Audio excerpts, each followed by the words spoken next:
கர்த்தருடைய பரிசுத்தமுள்ள நாமத்திற்கு ஸ்தோத்திரம்.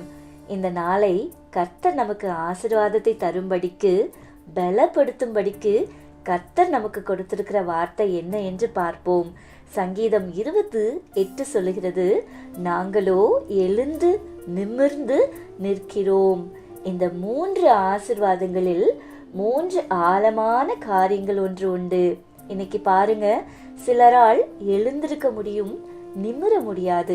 சிலரால் நிமிர முடியும், நிற்க முடியாது. ஏதோ ஒரு காரியத்துல நிற்க முடியாம தள்ளாடுவார்கள்.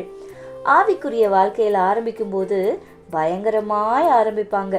ஜெபம் என்ன, வேத வாசிப்பு என்ன, அந்நிய பாஷை பேசுறது என்ன, மற்றவங்களை பத்தி குறை பேசுறது என்ன, மற்றவங்களை தாக்குறது என்ன, தான் நீதிமானை போலவும் மற்றவர்கள் பாவியை போலவும் அநேகர் பேசுவார்கள்.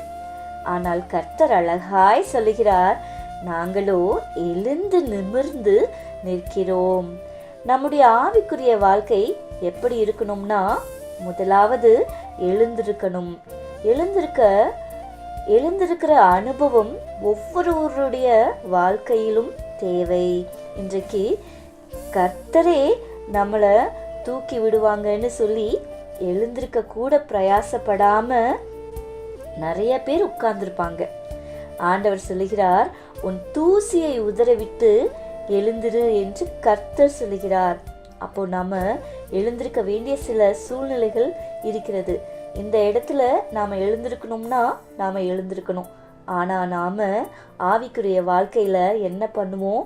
ஒரே இடத்துல உட்காந்துக்கிட்டு ஒரே பிரச்சனையை பேசிக்கிட்டு ஒரே காரியத்தை புலம்பிக்கிட்டு ஒரே இடத்துல உட்கார்ந்துருக்கிற அனுபவம் நமக்கு இருக்கக்கூடாது. 2வது, நிமிருகிற ஒரு அனுபவம்.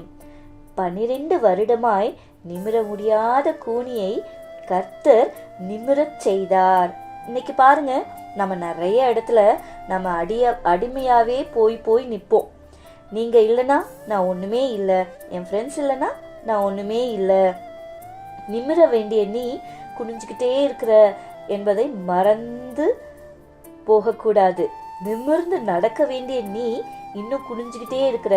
உன்னோட சூழ்நிலை என்ன என்று உனக்கு தெரியல, உன்னோட வேல்யூ என்னன்னு உனக்கு தெரியாதனாலதான் இன்னும் சிலருக்கு நீ குனிஞ்சு நீ வேலை பார்க்குற. கர்த்தர் சொல்றாரு, உன்னை நிமிர செய்கிறவர் உன்னோடு கூட இருக்கிறார். அடுத்தது, உன்னை நிற்க வைக்கிறார். உன்னுடைய போஸ்டிங்ல, உன்னுடைய ஸ்தானத்துல, உன்னுடைய மதிப்புல, உன்னுடைய மரியாதையில அவர் உன்னை நிற்க செய்ய அவர் போதுமானவராயிருக்கிறார். இந்த 3 ஆசீர்வாதங்கள் நமக்கு வேண்டுமே ஆனால் சங்கீதம் 27 சொல்கிறது, கர்த்தருடைய நாமத்தை குறித்தே மேன்மை பாராட்டுவோம். நாம் செய்ய வேண்டிய காரியம் என்ன தெரியுமா? இந்த 3 ஆசீர்வாதங்கள் வருவதற்கு கர்த்தர் சொல்றாரு, அவருடைய நாமத்தை குறித்து நாம் மேன்மை பாராட்ட வேண்டும். நாம எதை மேன்மை பாராட்டுறோம்? என் படிப்பு என்ன தெரியுமா? என் ஸ்டேட்டஸ் என்ன தெரியுமா? என் பேங்க் பேலன்ஸ் என்ன தெரியுமா? என் சொத்து மதிப்பு என்ன தெரியுமா?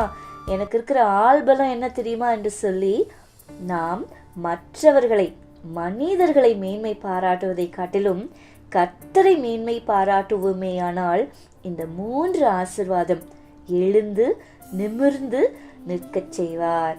God bless you. ஆமீன், ஆமீன்.